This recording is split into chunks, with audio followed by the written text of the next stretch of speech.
Are we feeling better, Raider Nation? Or are we feeling worse? I don't know. All I know is I'm in the toilet. Just like our team seems to be weekly in the headlines, full of drama, full of lies,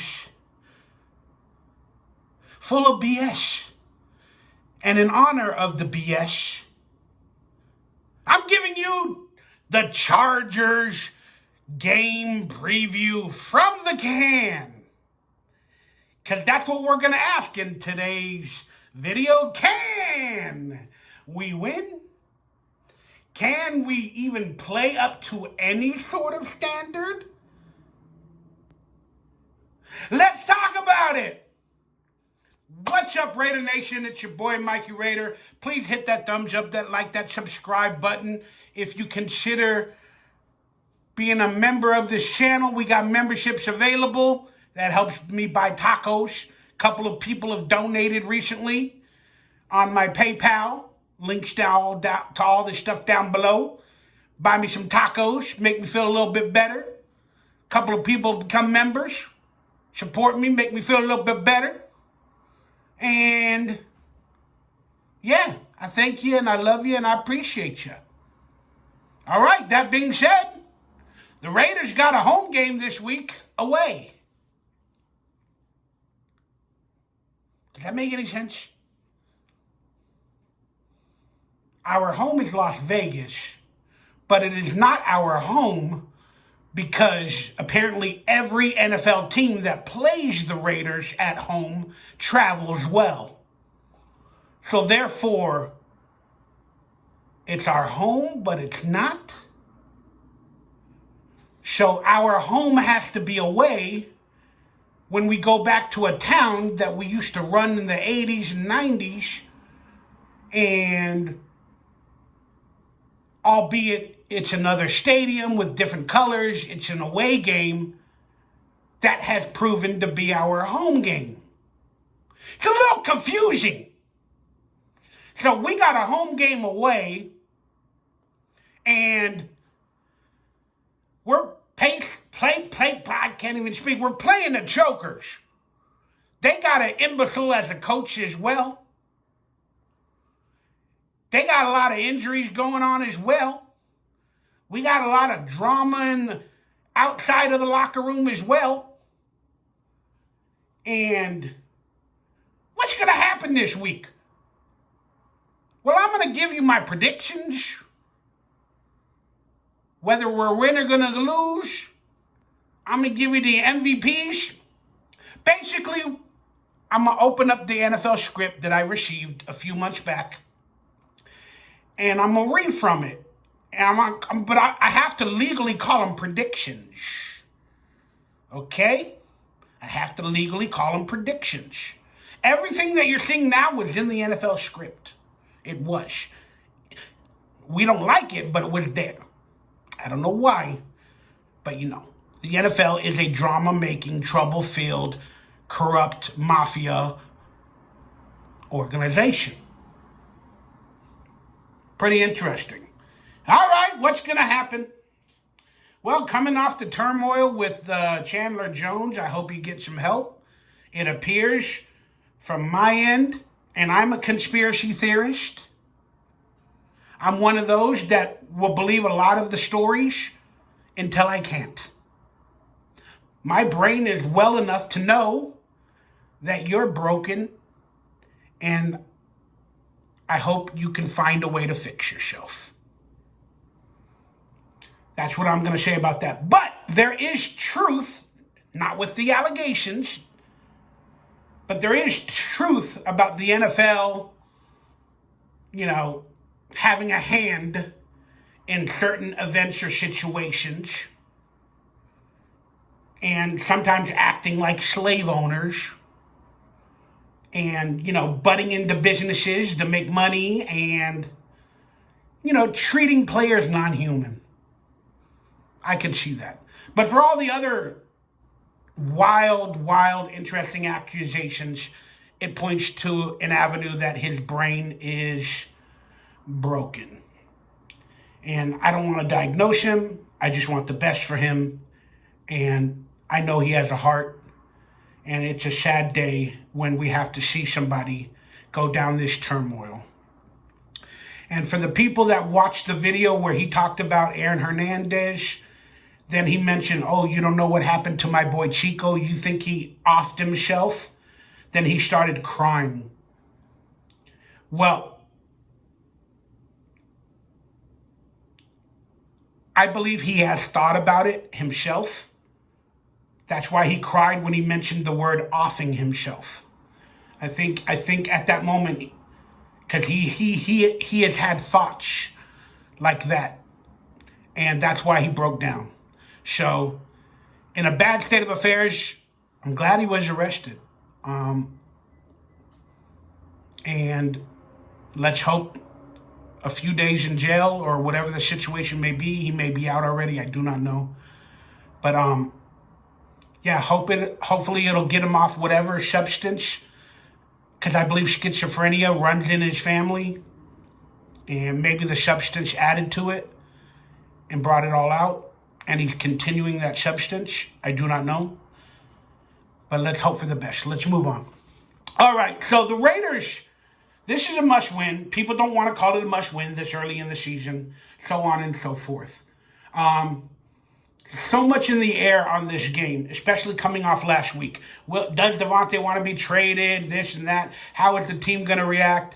Let's just talk about the hypotheticals, and let's just talk about the storylines, and then I'm going to give you my predictions.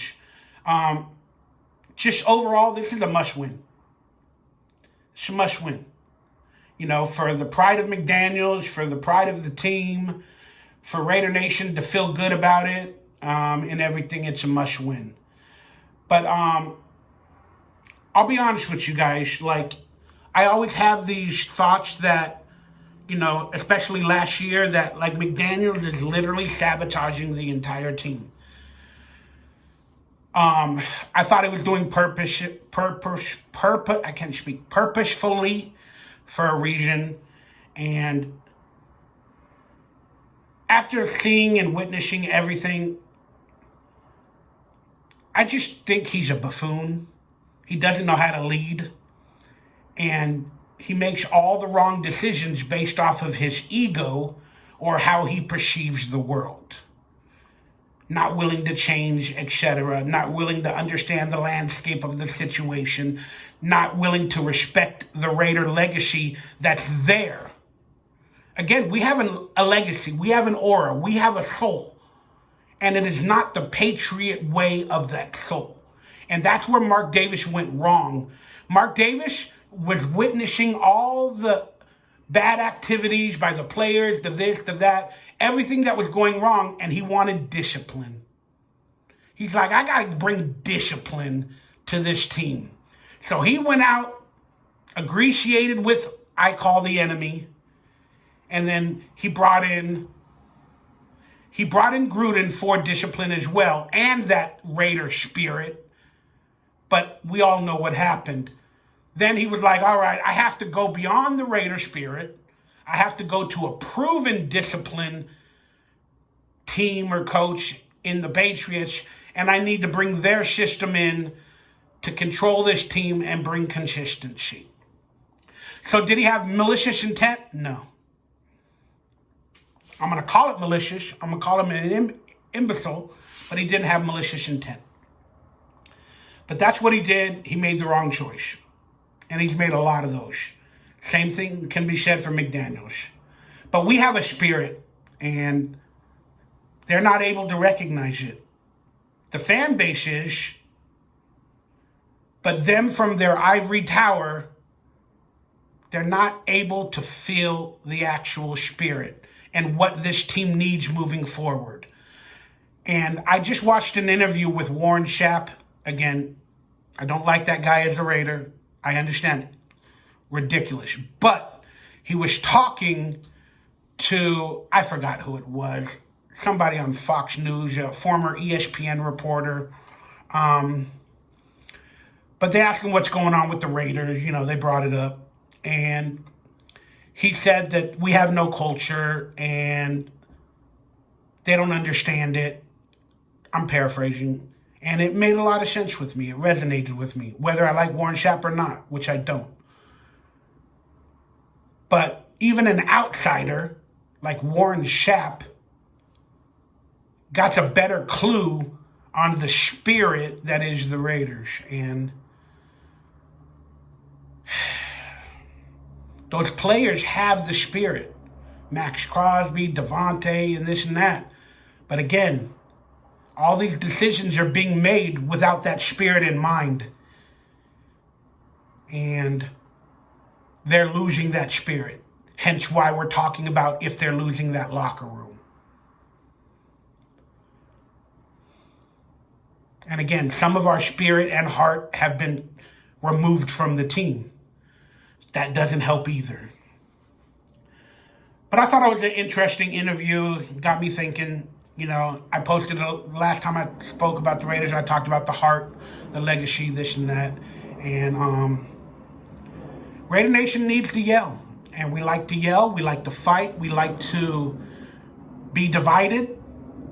But when we come together in person, I guarantee you, every Raider person sees the other person wearing a jersey or whatever. And whether we were trolls on the internet or evil, a-holes in division on fighting back and forth on Twitter, I guarantee you that person will feed that other person, laugh, giggle, and then we'll complain together.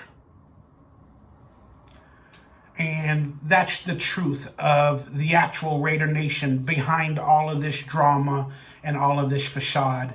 And that is forever why the reason that I feel like it's family.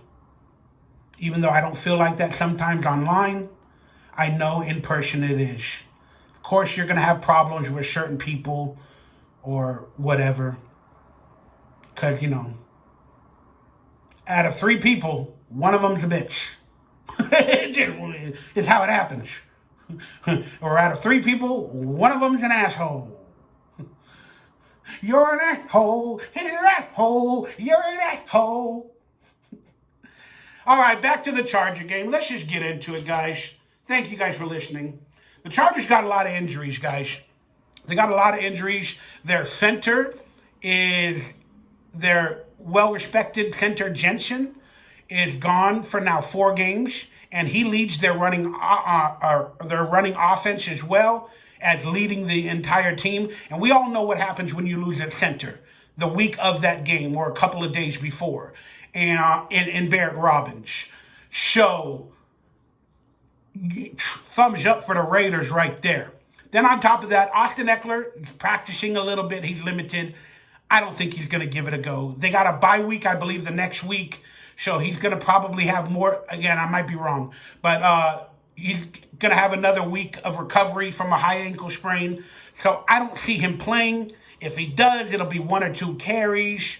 And, they're going to put it on Joshua Kelly's shoulders. So I don't see Joshua Kelly playing any good, establishing the run. We can handle the run. And if they do explode in the run game, which they won't, I saw the NFL script. But that's it. They also lost Mike Williams to an injury. Now they're bringing up Quentin Johnson to be the 3rd wide receiver or the deep threat a la Mike Williams. And they still got some weapons. And we all know as Raiders that those weapons, whether it be a Joshua Palmer, Quentin Williams, can still F us, especially with our secondary. So they're going to air it out. They're going to air it out more than they run it out this week. So our safeties and cornerbacks are going to be tested. So in my opinion, this is a get-me-right game for the Marcus absent brothers. I'm talking about Marcus Epps and Marcus Peters. They have to ball out in this game and play up to their potential and why they were brought onto this team as veterans and got all that money. They have to do that. Nate Hobbs has to play as good as he did or better than he did last week. And Jacorian Bennett has to put an entire game together this week. Again, we're overmatched, even by their injured offensive core. We're still overmatched because our defense is perennially at the bottom. But I do think we have a better game on the defensive line with the run game. Now, I don't know what's going to happen with their tight ends, their receivers, or their running backs out of the backfield, because our linebackers and our cornerbacks, the last line of defense, struggle. That's why I said they have to put it all together. I'm not going to go into matchups. I don't give a damn. I hope it's man-to-man. Punch everybody in the ball. Let's see what they got. Forgetting all the zone, this, that. Put a person on a man-to-man, and let one person win. Let's find out what you got. It's just my opinion. Now, on the defensive line of the ball, Max Crosby's going to move around a lot. They're going to keep testing him, and he's going to get double teamed and this and that when he's on the right side or the left, depending on which way you look at it, his normal area. But here's the kicker. This is the week for Tyree. This is the week for Tyree Wilson. I saw it in the NFL script. He gets his first sack against Justin Herbert this week. I'm not supposed to tell you guys that for legal reasons, but Tyree Wilson gets his first sack this week against Justin Herbert. In a legacy that I lived, Khalil Mack was brought onto the team, and I don't think Khalil Mack got his first sack for, it might have been 7 games, it might have been 10, not exactly sure. But when Khalil Mack got his first sack, it was versus the Chargers. And I went to that game in San Diego. I saw Khalil Mack's first sack. And tomorrow, albeit on TV, I'm going to see Tyree Wilson's first sack. So that's the prediction. Even though I saw it in the NFL script, that's the prediction. Now, for the Raiders on offense. Hunter Renfrow will be targeted. That's right. He will be targeted 7 times. He will be targeted 7 times. And Hunter Renfrow will have a touchdown. That's right. It might have said first down when I read the script. But I'm going to hope it's a touchdown. But it might have said first down. But I'm going to say touchdown. Now, I do not know who will be quarterback. It's probably going to be Jimmy. Maybe the news has come out by the time you see this video. I don't care. And if Jimmy doesn't play, which I think he is, because for somehow, miraculously, he's on the field practicing a day or two after concussion symptoms, and he's practicing 3 days in a row on the field, so it's looking like he's going to pass the protocol sometime later today and be announced as the starter. And let's be honest, I put out a poll, because I like polls. Strippers like polls, and I like polls, especially ones that pop up underneath me while they're in front of a stripper. But I put out a poll where I said, if Jimmy Garoppolo clears the protocol and is able to play, does he give us the best chance to win versus the Chokers? I think it's somewhat like 55% yes and 45% no. So we have another divided Raider Nation. But in my opinion, he gives us the best chance to win. Especially under Josh McDaniels' system where he doesn't want to change it for anybody. Let's be honest, I would like to see Aiden O'Connell. But if he does well, it'll create a controversy. And we're already divided. And then on top of that, 90% of us want McDaniels fired. And the drama will continue. If Aiden O'Connell plays, which he won't, it's in the NFL script. He might be the backup to Hoyer if Hoyer plays. But we all know that McDaniels wants Hoyer if Garoppolo doesn't play. O'Connell never dressed before any of these games. O'Connell was never placed in the backup position. So I don't expect McDaniels to go against his will. For that being said. But Jimmy Garoppolo will have a much, much better game. And he's not going to target Devontae on every single play. He's going to try to spread it around. And Hunter Renfrow will get the ball. And also Michael Mayer will be a part of this offense. The offense this week specifically was put in by McDaniels to feature on third downs and those occasions to feature Josh Jacobs out of the backfield, Michael Mayer, the tight end, and or Hunter Renfrow. Because McDaniels hears the pressure and he wants to, in some sense of the word, please the fans and get the controversy off of him. So if we're all clamoring for Josh Jacobs to play better, do we have a tight end on our team? What the heck is going on with Hunter Renfrow? He's going to put in some wrinkles this week, and then he's going to force Garoppolo to look his way on the first read. Again, there's not many reads in McDaniel's system, but he will force Garoppolo. Hey, your first read this week, it's not Devontae on this play, it's Hunter. When in other weeks, it's always Devontae or Jacoby, Devontae or Jacoby, Devontae or Jacoby.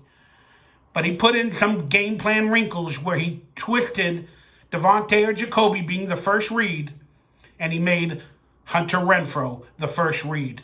Now, the problem with that is Jimmy Garoppolo knows that McDaniels wants his first read given the ball.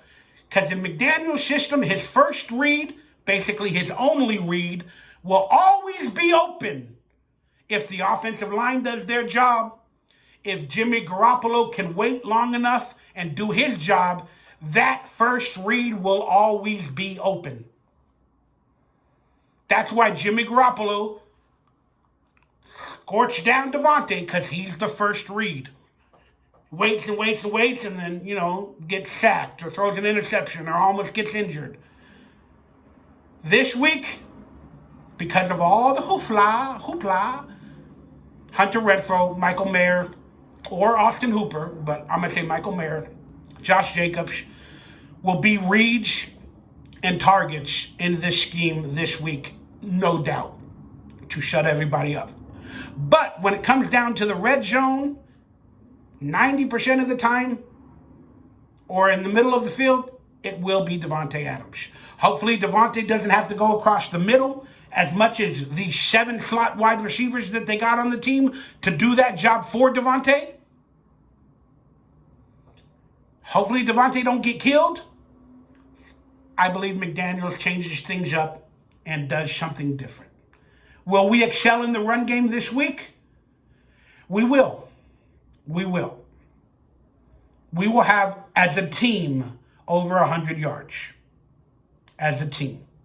So that would mean Josh Jacobs, if all these Patriots don't come in, that'll mean Josh Jacobs will have his first bounce back good game of the season 4 weeks in. And that's the time frame. The Chargers got a decent defense as well, but they're hurting as well with injuries. So again, their offense outmatches our defense. And in my opinion, this week as well, our offense, if it gets clicking, which it should, outmatches their defense a little bit. Therefore, on offense, I'm leaning toward them. And then, on offense, against our defense, I'm leaning toward them. And on their defense, on our offense, or versus our offense, I'm leaning toward us. This, in my opinion, will be a high-scoring game. Well, I saw the NFL script show. This will be a high-scoring game. And I'm talking high-scoring for the Raiders. We average 15 points. We give up 23 a game this season. The Chargers have had multiple high-scoring games. This will be a high-scoring game for the Raiders, meaning we score above our average. And we score above 24 points. Now, can we hold the Chargers under 30 to get that victory? Because we ain't going to score over 30. It can be done. And it shall be done. I predict the Raiders get a victory in a shootout of a game, below 30 points on each team, but the Raiders get a victory. The Raiders win. And I don't know these numbers, how they're going to match up, because I saw it in the NFL script. But the Raiders win 26-25. That was what was in the script. I don't know how they're going to get to those numbers, but it's going to be fun to watch. The MVP for this game will be Josh Jacobs. The MVP for this game will be Josh Jacobs because he will win it in the end. He will win in the end. He will win it in the end by running the ball, getting first downs, and taking over the clock so they don't get the ball and they don't get Herbert on the field. But this is going to be a shootout, definitely in the second and third quarters. It's going to be a fun one. Raider Nation will come out, and we're going to get the victory by any means necessary. We're going to be 2-2. Bam! I'm Mikey Raider. I hope you guys enjoyed today's prediction video. Let me know your predictions down below. I love you all. Stay happy, stay healthy, stay blessed, stay centered. Because we all know that this organization and this team takes us off of our center and makes us unbalanced weekly. Like Bruce Lee said, be like water. Calm and still and non-reactatory to the waves that come across. I love you guys. Go Raiders. Raiders win 2-2. And then we got some drama popping up next week that is going to make everybody mad and sad again. But that's what the NFL script says. Plus, some Gruden information is going to come out in about 10 days. That's going to put us on our head. Yeah. But it's going to get better before it gets worse. I love y'all.